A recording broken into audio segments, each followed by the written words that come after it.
Jugra dahulu memang tempat bersejarah buat negeri Selangor. Jugra juga termaktub dalam sejarah Melaka. Terdapat kemisterian dan mistiknya Bukit Jugra di mata dan kepala penduduknya. Bermula daripada Sultan Abdul Samad memindahkan kerajaannya dari Bukit Malawati, Kuala Selangor ke Bukit Jugra, Kuala Langat. Ramai orang pertikaikan pemindahan ini, termasuklah orang-orang putih penjajah British dulu. Kisah misteri Bukit Jugra ini tidak habis-habis diperkata orang sejak dahulu kala lagi. Ada yang taksub dan mempercayai Bukit Jugra ini berpenunggu rimau belaan Puteri Gunung Ledang. Ada yang mati-mati percaya Daulat Sultan yang kononnya menjadi ketua bagi para wali seluruh tanah Melayu. Kata mereka, Sultan Abdul Samad dilantik dan direstui oleh Wali Sunan sebagai ketua para wali.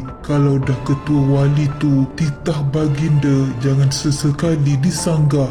Bahkan di Bukit Jugra ini, kata mereka, telah diadakan pertemuan dengan Puteri Gunung Ledang setiap 14, 15 dan 16 hari bulan mengikut kalender Islam ketika bulan purnama. Kononnya juga hasil rompakan lanun akan dibawa ke Jugra dan disimpan dalam gua-gua di Bukit Jugra. Terdapat 2 buah gua di Bukit Jugra, satu di kaki bukit dan satu lagi di atas bukit tersebut. Menurut mereka lagi, ada laluan rahsia dan gua-gua tempat harta karun milik keturunan Sultan selama 500 tahun tersimpan dan dikawal ketat oleh jin-jin. Hanya mereka yang terpilih sahaja dapat menembus pandang gua dan harta tersebut yang dikatakan gateway atau stargate ke alam jin.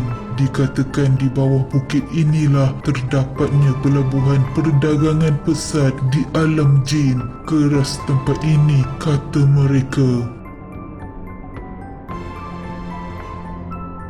Berbalik kita kepada kisah Sultan berhijrah ke Jugra. Sesampai di Bandar Temasha, baginda bersama-sama pengikutnya telah mendirikan sebuah istana di samping beberapa buah rumah pengiring-pengiring baginda. Sultan Abdul Samad memerintahkan pengikutnya membina keperluan asas seperti jalan darat, pengkalan perahu di kuala Sungai Langat dan kawasan pertanian. Setelah dapat mengawal pengeluaran bijih timah, baginda mula membina istana baru di Jugra Lama pada tahun 1872 yang lebih hampir dengan pelabuhan Batu Hampar bagi memudahkan pemunggahan bijih.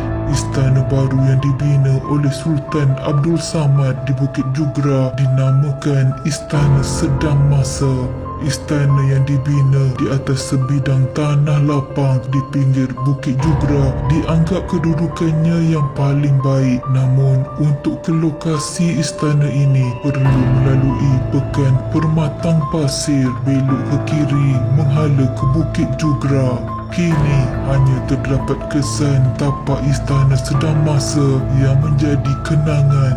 Dahulu, istana ini merupakan sebuah bangunan 2 tingkat, rumah agam bertiang 6 batang konkrit gergasi, berdinding dan berlantai papan kukuh. Di bahagian bawahnya setinggi 10 kaki, bumbungnya beratapkan genting. Di dalam salah satu biliknya di tingkat atas istana ini tersimpan satu peti besi. Peti yang berukuran 4 kali 2,5 kaki persegi sentiasa diselimuti dengan kain kuning. Peti besi ini pada mulanya disimpan di Istana Sedang Masa yang digunakan oleh baginda untuk menyimpan hartanya yang berharga, dokumen-dokumen penting dan beberapa bilah keris kerajaan negeri Selangor.